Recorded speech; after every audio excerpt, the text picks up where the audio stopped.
A verdade da fé, sem rodeios. Reflexões com Ricardo Gondim. Carta de Paulo aos Gálatas, capítulo de número 5, a partir do versículo de número 13. Irmãos, eu, como pastor, tenho às vezes me inquietado, porque o cristianismo que se vive hoje, nos grandes conceitos, ele é interessante. A nossa dificuldade é conseguir trocar essa coisa grande no miúdo, no dia a dia. O cristianismo que se vive hoje é um cristianismo interessante nos grandes temas. A nossa maior dificuldade desse cristianismo é como é que a gente consegue vivenciar os grandes temas que nós sabemos a respeito da fé nas questões menores. Desde como eu me relaciono com a minha mulher dentro de casa, ao meu gênio em lidar com problemas, a minha maneira de lidar com dificuldades as mais diversas. O grande problema não é esboçar ou dizer ou falar os grandes temas. A minha grande dificuldade é conseguir fazer com que esses grandes temas se vertebrem, se adensem, tenham carne, tenham estrutura, tenham possibilidade de ser vividos no dia a dia. Essa é a grande dificuldade do cristianismo. Por exemplo, como é que eu posso ser livre do sentimento de culpa? Em outras palavras, eu sei um monte a respeito de Cristo, eu sei um monte a respeito da Bíblia, eu sei um monte de coisas a respeito do amor de Deus, da graça de Jesus Cristo, mas eu vivo com um sentimento de culpa. Como é que eu me vejo livre desse sentimento de culpa? Deixa eu te dar outro exemplo. Eu sei tudo a respeito da pessoa de Jesus Cristo, eu sei a genealogia de Jesus, eu sei um monte de verdades a respeito de um monte de temas, mas como é que eu consigo vivenciar a minha fé dentro do meu trabalho?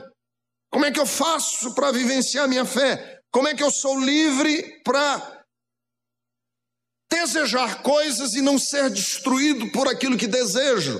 Como é que eu sou livre para sonhar e não perder a minha esperança? Como é que eu sou livre para vivenciar o que estou para vivenciar dentro do colégio, dentro da faculdade? Como é que eu sei a minha fé e como é que eu vivo a minha fé de uma maneira real? E é exatamente sobre esta questão que o apóstolo Paulo está preocupado com a igreja dos Gálatas. Por quê? Porque a igreja da Galácia, os crentes gálatas, os crentes dessa região do mundo antigo, se chamava Galácia, que fica hoje mais ou menos no norte da Macedônia, fica mais ou menos naquela região que fica entre a Grécia, a Turquia, ali por cima, ali perto dos Balcãs, ali na região da Galácia. O que estava acontecendo era o seguinte: era uma igreja que começou a discutir os grandes temas do cristianismo, e os grandes temas que estavam em voga naquela época eram as questões da circuncisão, a questão do judaísmo. Então a igreja se tornou um grande fórum de debate religioso. Usou o espaço religioso para grandes temas. Judeus estavam vindo, havia uma discussão sobre Paulo, se ele era verdadeiro, se não era. Grandes temas, grandes discussões. Vocês sabiam que o cristianismo já perdeu muito tempo nessas grandes discussões? Na Idade Média, por exemplo, havia concílios da igreja que se discutia, por exemplo, a feze ou as fezes dos anjos. Sabiam que já houve esse tipo de debate? As fezes dos anjos, que é um tema teológico que surgiu é o seguinte, que a Bíblia fala de comida do anjo. E aí o debate era o seguinte: se anjo come, seriam as fezes de anjo. Ridículo. Outro debate é se o anjo é incorpóreo. Quantos anjos caberia um dedal?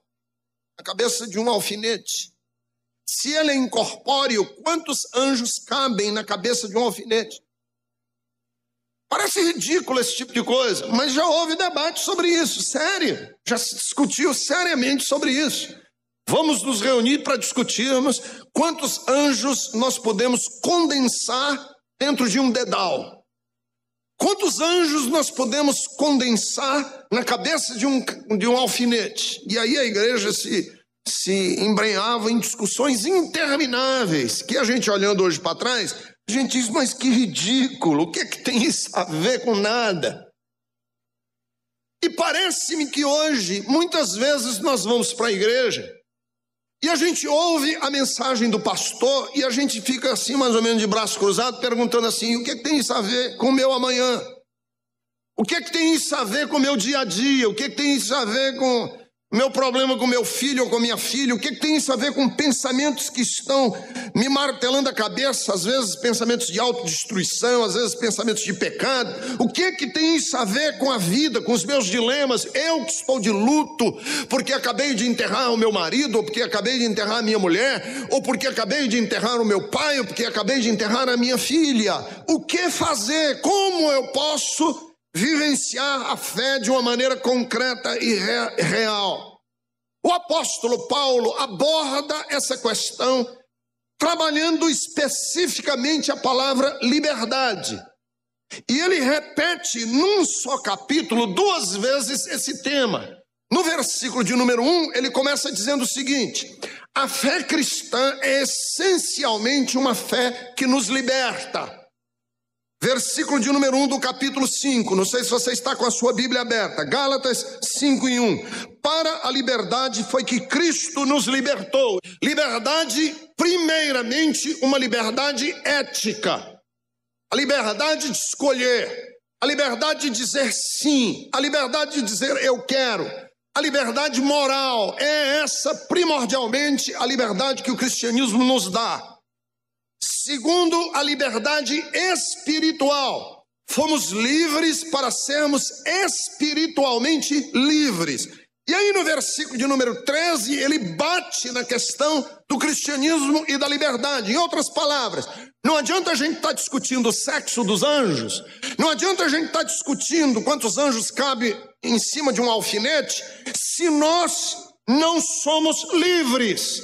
Se nós somos pessoas presas ao quê?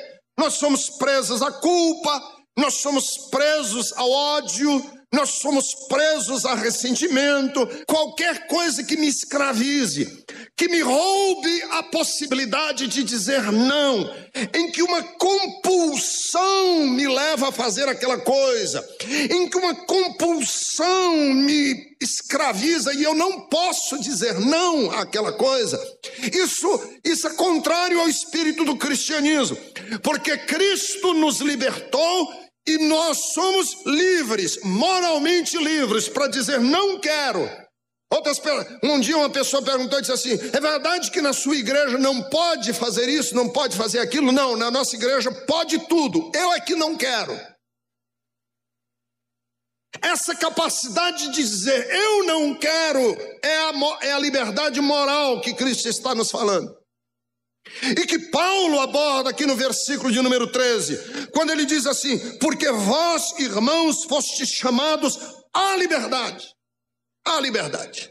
Somos livres. Se não formos, não adianta a gente estar cantando fidelidade de Deus. Se eu não for livre, não adianta eu estar falando sobre Jesus e sobre o Espírito Santo e Bíblia e todos os grandes temas do cristianismo. Só tem sentido na hora que eu for livre.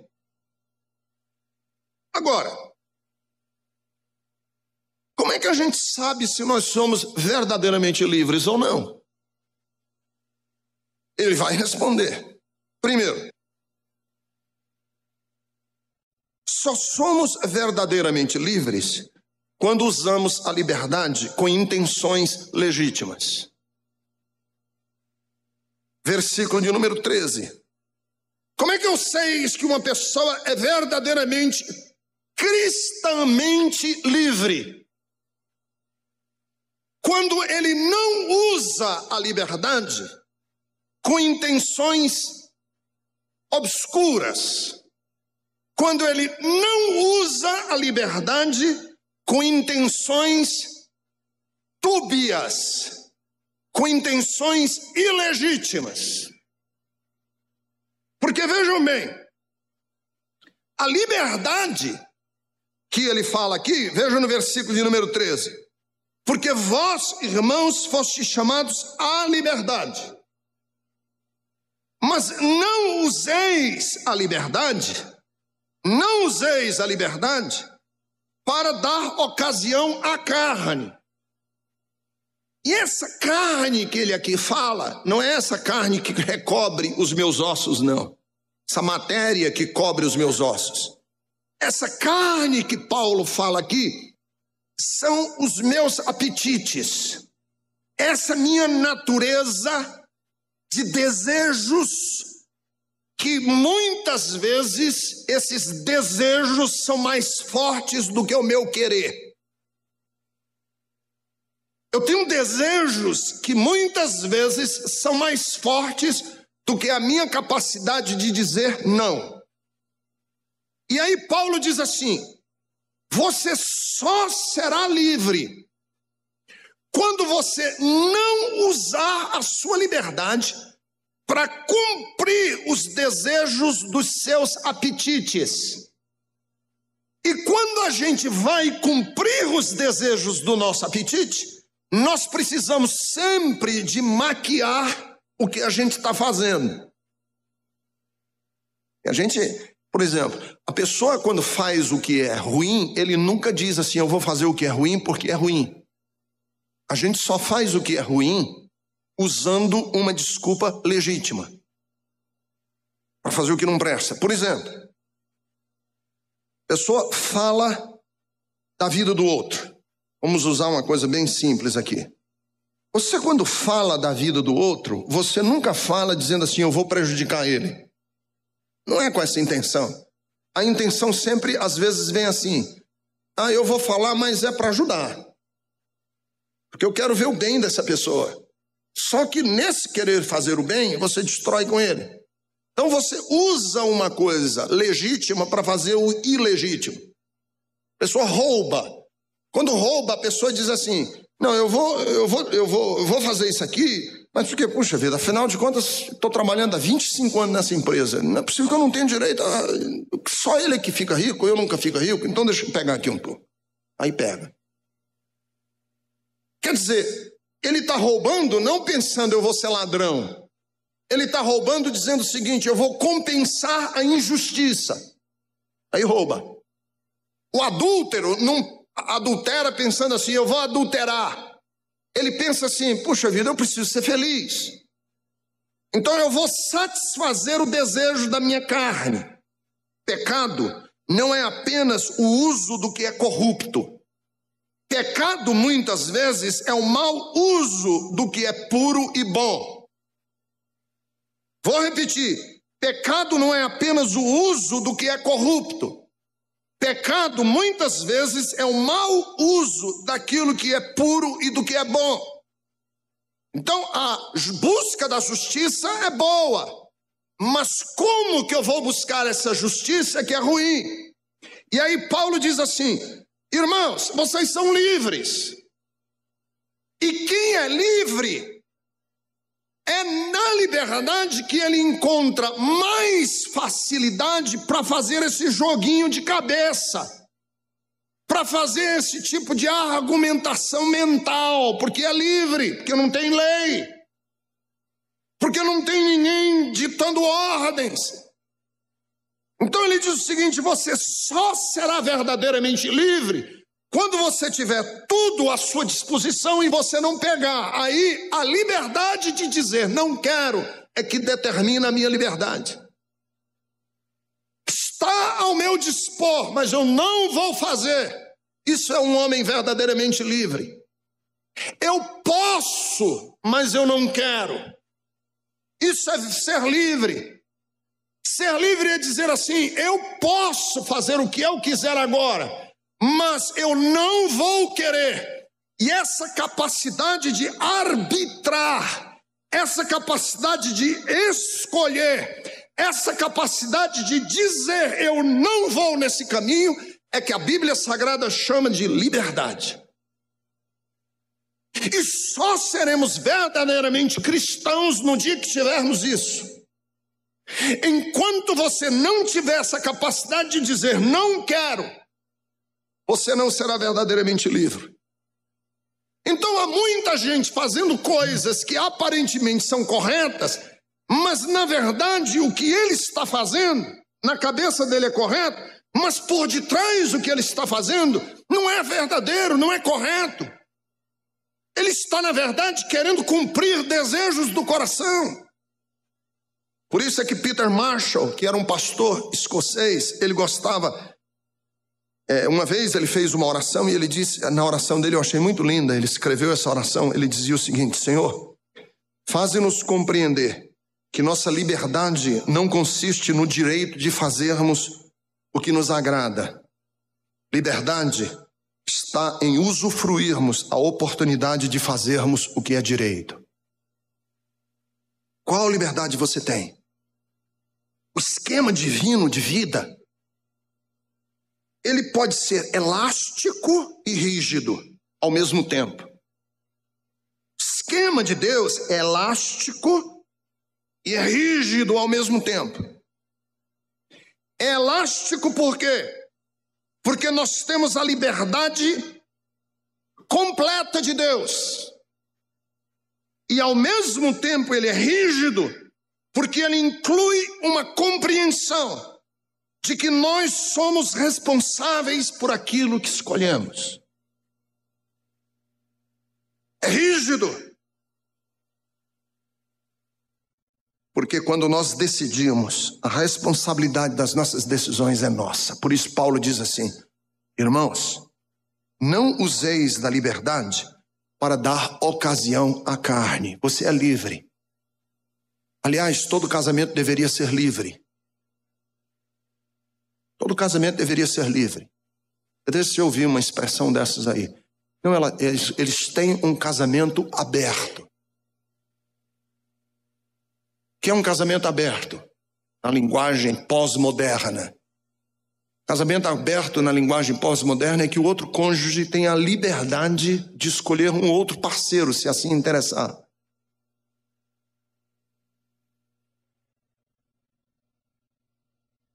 Olha, nós estamos casados, mas se você quiser namorar, você é livre. Se você quiser namorar com outra pessoa, você é livre. Nós estamos casados, se você quiser ter um amante, você é livre. Esse é um casamento aberto, na linguagem pós-moderna. Aí eu estava ouvindo esse negócio e dizendo, todo casamento deveria ser aberto. Ninguém deveria querer procurar ou deixar de procurar uma outra pessoa porque é livre ou porque é proibido. Todo casamento deveria ser aberto. Todo marido devia chamar a mulher e dizer o seguinte: você é livre para arranjar namorado, para fazer o que você quiser, você é livre. Mas eu quero que você, na sua liberdade, não dê ocasião a cumprir o seu desejo, porque eu sou livre e eu não vou fazer. Sou livre, mas não quero. Não vou, não é porque é proibido. Não vou, não é porque... É porque eu não quero. E por que eu não quero? Porque nós temos um relacionamento e esse relacionamento é tão bonito que eu não quero destruí-lo. Não é porque seja proibido, não é porque eu vou para o inferno. Porque eu não quero.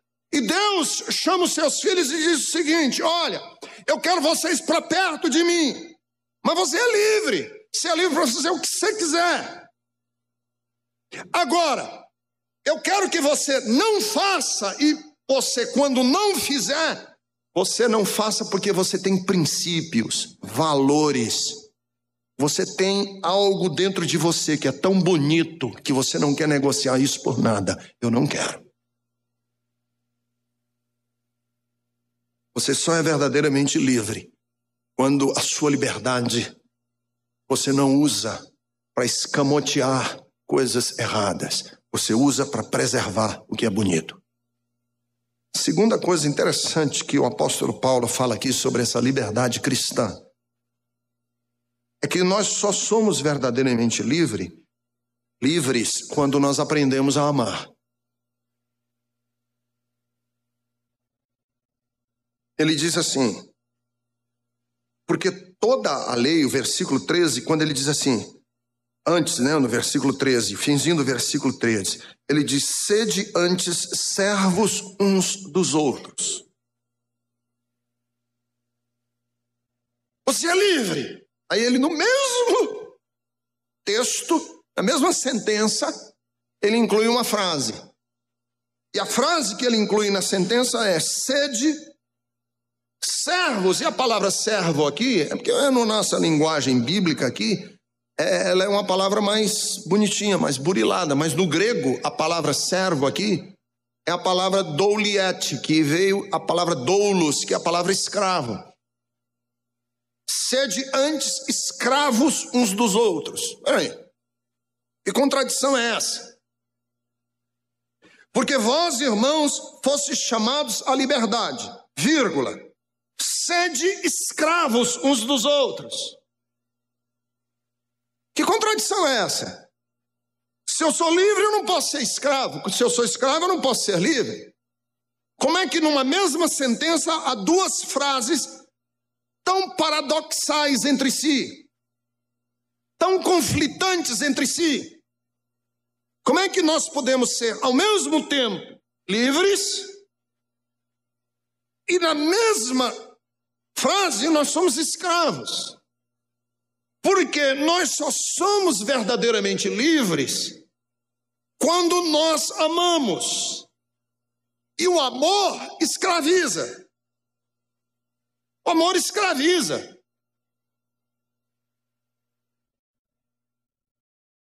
Exupéry dizia, tu és eternamente responsável por aquilo que cativas.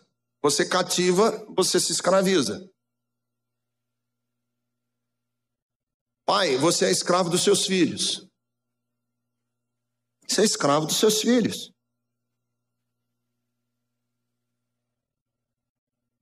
Você teve um filho fora do casamento com outra pessoa, você é escravo daquele filho.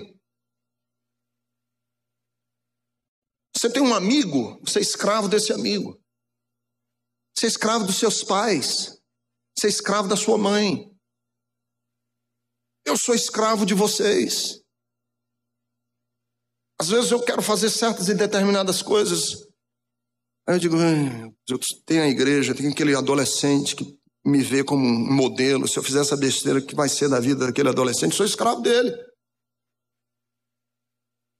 Mas eu tenho vontade de chutar o pau da barraca e ir embora e dizer, quer saber de uma coisa?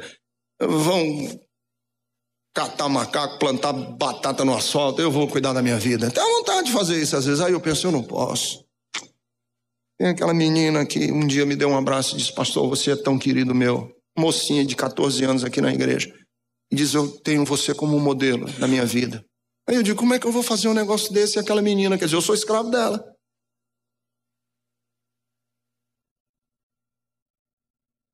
Eu me lembro que minha mãe estava doente no hospital. E aí a minha mãe, ela ligou para mim e disse, meu filho, vem aqui, eu preciso de você. Eu me larguei daqui de São Paulo para Fortaleza para estar com minha mãe, que ela estava lidando com um problema na nossa família e ela dizia assim para mim, meu filho, você é o único filho que eu tenho, que eu posso confiar. Eu sou escravo da minha mãe. Eu sou escravo dela, eu não posso chegar e dizer, mamãe, arranja outro. Eu sou escravo dela. Sou escravo da minha mulher. Você é escravo do outro. Nós somos escravos. Ninguém pode sair chutando a vida e dizendo o seguinte, eu vou cuidar do que é meu. Isso não existe. Nós só somos verdadeiramente livres quando a gente se conscientizar que nós somos escravos uns dos outros. Nós somos responsáveis pelo outro.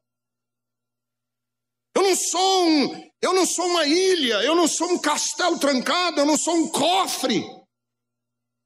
Eu sou responsável pelo outro. Você é responsável, você é meu escravo. Uma atitude sua devasta comigo, acaba comigo.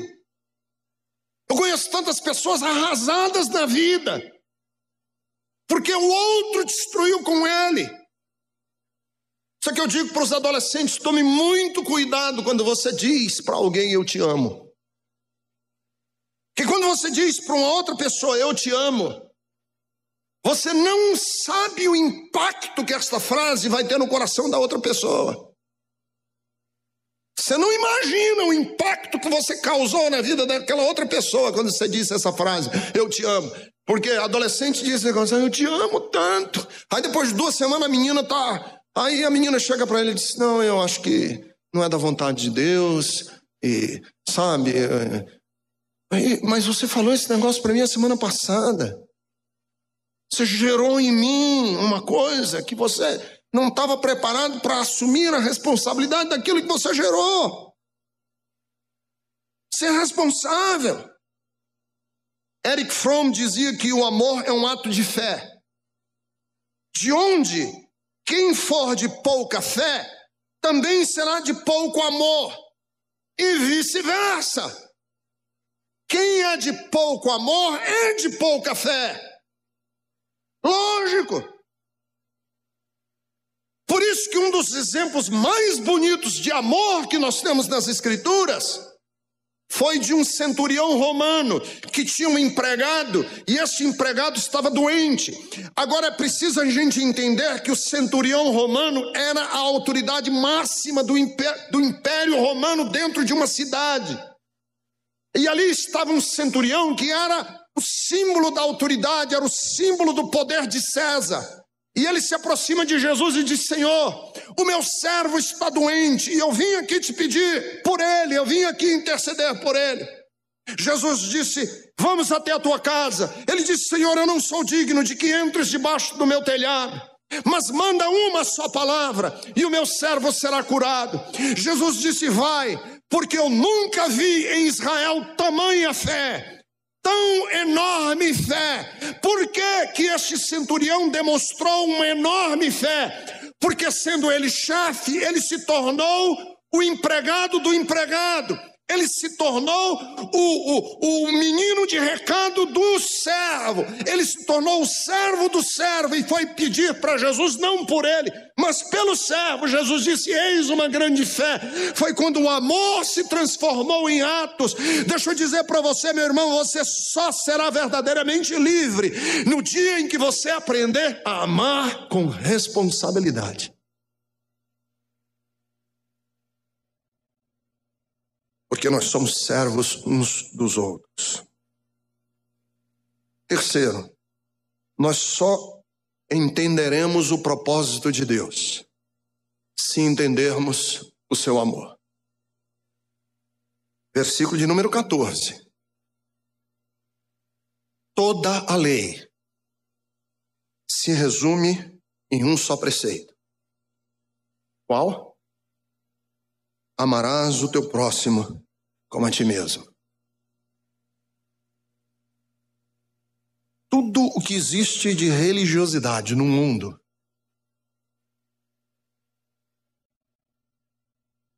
precisava voltar ao conceito básico. E o conceito básico é o seguinte: se Deus é amor, como a Bíblia diz em 1 de João capítulo 4, se Deus é amor de verdade, tudo o que existe na Bíblia objetiva, quer, intenciona, deseja apenas uma coisa: nos ensinar a sermos pessoas que amam. Tudo se resume. Aliás, Jesus disse em Mateus capítulo 22, creio eu. Jesus disse isso, ele disse, são 2 os mandamentos. Primeiro, amar a Deus acima de todas as coisas. Segundo, ama o teu próximo como a ti mesmo. Porque nisso se resume toda a lei e todos os profetas. Tudo se resume nisso. Quer dizer, em outras palavras, Todo o propósito de Deus se resume numa coisa: aprendermos a amar. Primeiro a Deus. E depois o próximo. Como nós amamos a nós mesmos. Então eu estava pensando o seguinte: se ele diz que toda a lei se cumpre em um só preceito, aí ontem eu estava pensando nesse texto, eu me lembrei que toda a lei está resumida nos 10 mandamentos, correto? E os 10 mandamentos se encontram em Êxodo capítulo de número 20. Vamos vê-los um a um. Primeiro, não terás outros deuses diante de mim. Segundo, Êxodo capítulo 20. Não farás imagem de escultura. Terceiro, não tomarás o nome do Senhor em vão. Quarto, lembra-te do dia de sábado para o santificar. Quinto, honra teu pai e tua mãe. Sexto, não matarás. Sétimo, não adulterarás. Oitavo, não furtarás. Nono, não darás falso testemunho. Décimo, não cobiçarás a casa, a mulher e os bens do teu próximo. E aí, Jesus e Paulo dizem que tudo isso se resume no amor. Como que a gente pode resumir isso tudo no amor? Eu fiz um esforço ontem para resumir isso tudo no amor. Primeiro mandamento: não terás outros deuses diante de mim. O amor não substitui quem amamos por ilusões baratas. Segundo, não farás imagem de escultura, nem figura alguma do que há no céu, nem na terra, nem debaixo da terra. Não assim curvarás a elas e nem lhes dará culto. Porque o amor não tenta manipular, enquadrar, emoldurar quem nós amamos. Terceiro, não tomarás o nome do Senhor teu Deus em vão. O amor não vulgariza, não torna ordinário, não torna barato quem nós amamos. Quarto, lembra-te do dia de sábado para o santificar. O amor não se perde no ativismo desenfreado. O amor prioriza. Quem não prioriza, não ama. Quinto, honra teu pai e tua mãe. O amor não é independente. Ele reconhece os nossos ancestrais. Respeita o legado que recebemos dos nossos pais e os respeita como dádiva de Deus sobre as nossas vidas. Sexto, não matarás. Quem ama quer o bem do próximo, nunca a sua destruição, seja ela psicológica, emocional. Porque tem muita gente que nunca matou com revólver, mas mata com palavras, mata com indiferença. Não matarás. Quem ama quer o bem e nunca a destruição do outro. Sétimo, não adulterarás. Quem ama não deseja, quem ama não se vale da traição para buscar a sua própria felicidade. Não adulterarás. Quem ama não se vale da traição, buscando ser feliz. Oitavo, não furtarás. Quem ama não deseja prosperar tirando do outro. Prosperar saqueando o outro. Porque tem gente que furta não apenas bens, que rouba não apenas bens, que rouba outras coisas que são existenciais. Nono, não darás falso testemunho. Quem ama cuida para a sua fala, para as suas palavras serem proveitosas e doces. Não cobiçarás a casa, a mulher e os bens do teu próximo. Quem ama não nutre a inveja, não tem inveja no coração, porque a inveja é contrária ao espírito do amor. Tudo se resume no amor. E Paulo diz, toda a lei se cumpre em um só preceito: amar. Porque quem ama não faz nada dessas coisas. E quarto lugar, só saberemos se aprendemos a amar se nossos atos não forem destrutivos.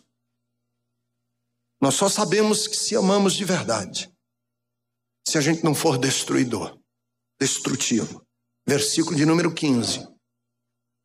Se vós, porém, vos mordeis e devorais uns aos outros, vede que não sejais mutuamente destruídos. Irmãos, o nosso maior problema não é amar o mundo todo. Isso nós amamos. A nossa maior dificuldade é amar quem a gente conhece. Aqueles que moram perto da gente. A gente diz que ama, mas a gente morde, devora, destrói. Baudelaire dizia, o ódio é um licor muito precioso, um veneno muito caro, porque é feito do nosso próprio sangue, da nossa saúde, do nosso sono e de 2/3 do nosso amor próprio. Ódio. Tem gente que diz assim, eu amo a Deus, pastor, eu sou de Jesus. Mas ele não conseguem parar de devorar um ao outro. Dentro de casa os gritos, os berros, com os filhos, filho devorando uns aos outros, gente devorando uns aos outros, e diz assim, eu amo a Deus. Não diga que você é de Cristo, se no dia a dia a sua vida não ergue, não constrói, a sua vida está destruindo com o próximo, está arrasando com o outro. Gente diz, eu amo, pastor, eu sou de Cristo, eu sou livre. Vamos ver no dia a dia. Sua vida constrói ou destrói, com palavras, com atos. Se vos mordeis e devorais uns aos outros, por favor, não diga que você é de Cristo, se a sua vida está devorando o próximo. A história daquela mulher que foi se aconselhar com o pastor para pedir aconselhamento. Ela disse, pastor, meu marido me fez muito mal. Ele é um homem sem escrúpulos, acabou com o marido. Eu quero me divorciar dele, porque eu não aguento mais ele, eu não aguento mais o que ele faz, eu não aguento mais quem ele é, eu não aguento mais. Eu quero me divorciar dele. Mas antes eu quero fazer o maior mal que eu puder fazer a ele. Eu quero me divorciar, mas eu não quero me divorciar assim de graça, não. Eu quero fazer mal a ele. O pastor disse, tá aí, eu vou lhe ajudar. Se você quiser ferir muito o seu marido, faça o seguinte, não diga nada para ele que você vai se divorciar dele. E vamos passar 6 meses você dizendo para ele que o ama, que ele é especial, que ele é uma pessoa querida. Você vai fazer tudo para ele por 6 meses. Quando ele estiver lá em cima, acreditando em tudo isso que você fez por ele por 6 meses, aí sem mais nem menos você pede o divórcio. A mulher disse, tá aí, pastor, eu vou fazer isso. Passou 6 meses cuidando dele, ajudando e tal, PPP. Quando foi 6 meses, ela voltou lá e o pastor disse, pronto, agora está preparada? Ela disse, pastor, eu não quero mais. Você diz, olha, minha casa é um devorando o outro. Para de devorar e começa a semear amor, verdade, carinho, cuidado, no varejo, não é nas grandes temas, no varejo. Começa a semear pequenos gestos e você vai ver. Você vai ver que já você vai começar a experimentar esse amor e essa liberdade que a Bíblia fala tanto. É uma coisa eu faço com Deus. Tem gente que diz assim, pastor, eu não consigo assim acertar com Deus, minha vida é instável, eu venho, não... minha vida, aí eu digo para as pessoas, vamos fazer uma coisa. Passe 6 meses levando Deus a sério. Priorize Deus acima de todos os outros deuses que você tem na sua vida. Coloque Deus como centro da sua vida durante 6 meses. E você vai ver, daqui a 6 meses, que você vai dizer, pastor, minha vida mudou. Se a gente está devorando um ao outro, destruindo um ao outro, nós não estamos no espírito do cristianismo. Que a verdadeira fé cristã é quando a gente coloca a nossa vida em liberdade para amar. Primeiro a Deus, depois o próximo, como a nós mesmos.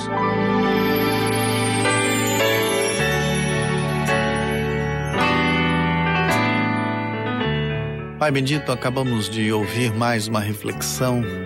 Ajuda-nos, Senhor, a lidarmos com grandeza. Ajuda-nos, Senhor, a lidarmos no Espírito de Cristo, com a nossa vida, com as nossas dificuldades, com as nossas lutas contra o mal. Saibamos, Senhor, nos comportar com a mesma grandeza de Jesus Cristo. E aquelas pessoas que estão sendo afligidas possam encontrar em Ti refrigério. Rogamos a Ti em nome de Jesus. Amém.